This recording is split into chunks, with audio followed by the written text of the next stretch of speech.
En arrivant devant le catafalque, Lala, Aïcha et Mère se mirent à appeler à grands cris le saint à leur secours. L'une ignorant les paroles de l'autre, chacune lui exposait ses petites misères, frappait du plat de la main le bois du catafalque, gémissait, suppliait, vitupérait contre ses ennemis. Les voix montaient, les mains frappaient le bois du catafalque avec plus d'énergie et de passion. Un délire sacré s'était emparé des deux femmes.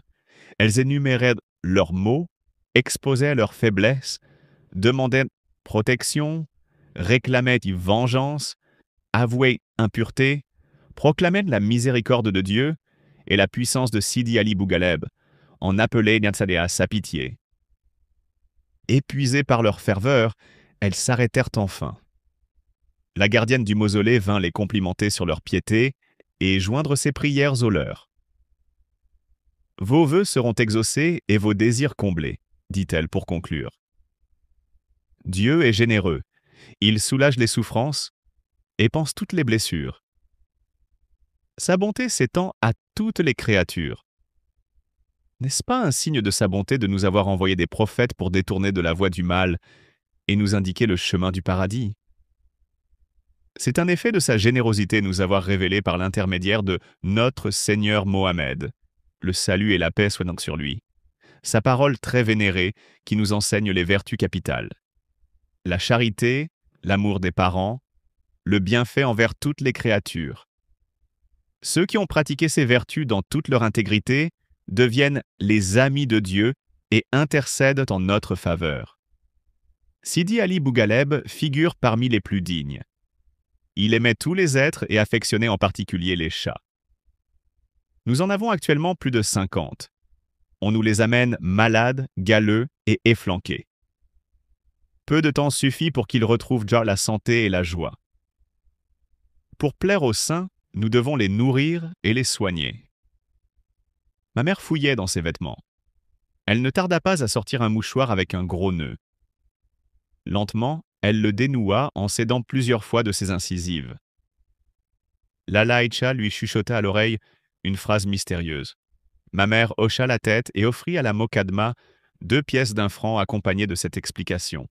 « Voici pour moi et pour la chérifa qui m'accompagne. » La gardienne ouvrit ses 2 mains, reçut le don et entama une longue oraison.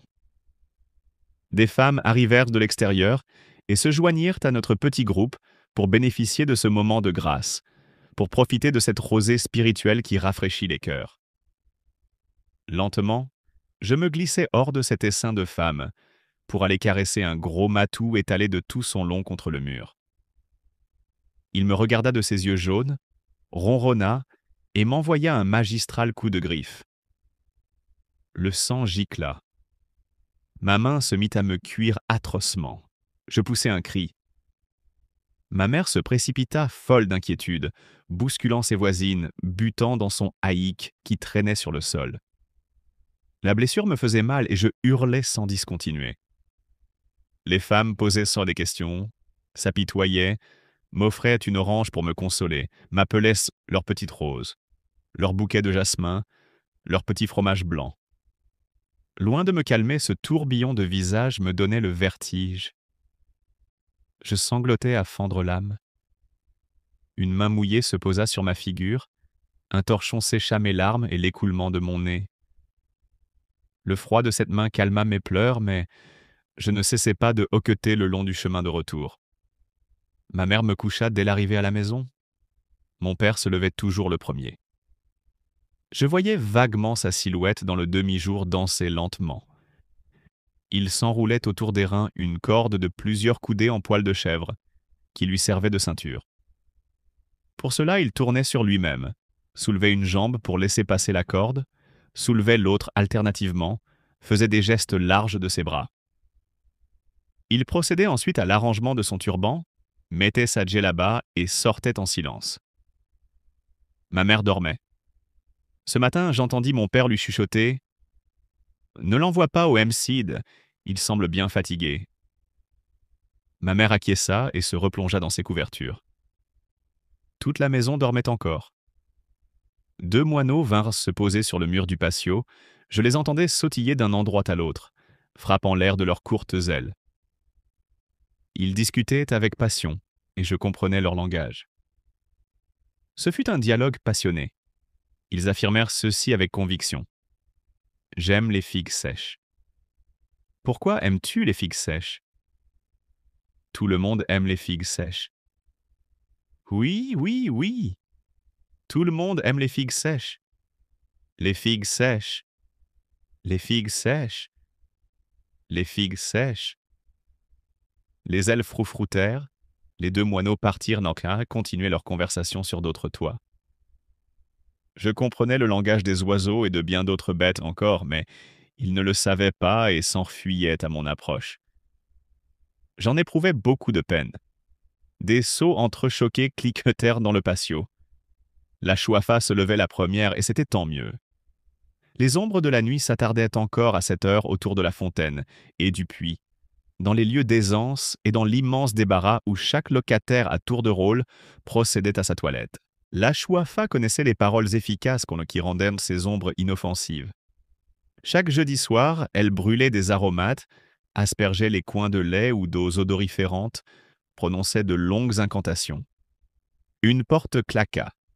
Zineb, la fille de Rama, se mit à geindre. Sa mère la gratifia d'une gifle sonore et la noya sous un flot d'injures. « À ton âge, n'as-tu pas honte de mouiller ton lit presque chaque nuit? Je devrais te lâcher dans une étable, au lieu de te préparer chaque soir ton matelas. » La Chouafa l'interrompit. « Que ta matinée soit heureuse, Rahma. Que ta journée soit ensoleillée, Lala. Comment te sens-tu ce matin? » Je remercie le Seigneur, il m'a infligé une terrible punition le jour où il m'a donné cette pisseuse de mauvais augure. Je le remercie pour ses dons innombrables. Je le remercie dans la joie comme dans l'affliction. Éloignez soit de toi tout sujet de chagrin. Prends patience. Cet enfant guérira, elle sera ta consolation dans ce monde de misère. Dieu t'entende, Lala. Qu'il répande sans mesure ses bénédictions sur toi, sur ceux qui te sont chers. Ma mère remua dans son lit, toussa, soupira, finit par se mettre sur son séant. Elle se leva et ouvrit la fenêtre. La lumière m'éclaboussa les yeux et me fit mal. J'entendis s'ouvrir les volets de Fatma Bziouya. D'une voix ensommeillée, ma mère déroula son chapelet de salutation d'usage qu'elle adressait chaque matin à sa voisine d'en face. Celle-ci lui souhaita une heureuse journée avec les formules habituelles. Aucune n'écoutait les propos de l'autre. Chacun récitait son boniment sur un air monotone, sans ardeur et sans enthousiasme. Elles posèrent des questions, mais connaissèrent d'avance les réponses. Depuis 3 ans que nous habitions ensemble, elles avaient répété les mêmes phrases chaque matin. Parfois elles modifièrent un mot, faisaient allusion à quelque récent événement, mais de telles circonstances étaient fort rares. Invariablement, ma mère demandait « Comment te sens-tu ce matin? Ta tête ne te fait-elle pas trop souffrir? Ton sommeil a-t-il été paisible ?» Elle concluait « La santé est chose capitale, ma sœur. Rien ne peut la remplacer. » Ce jour-là, elle ajouta « Mon garçon n'est pas bien aujourd'hui. Dieu éloigne de toi et de ceux qui te sont chers le mal, et crève les yeux à ceux qui nous envient. » La voix de la Chouafa monta du rez-de-chaussée. « Lala Zoubida, que ta matinée soit bénie. Dieu éloigne de toi tout motif de peine et te conserve, toi et les tiens, en excellente santé. » Ma mère répondit « Que ta journée soit lumineuse et pleine de bénédictions. Comment te sens-tu ce matin? Dieu veillera sur ton bonheur et sur celui de tous ceux qui te sont proches. »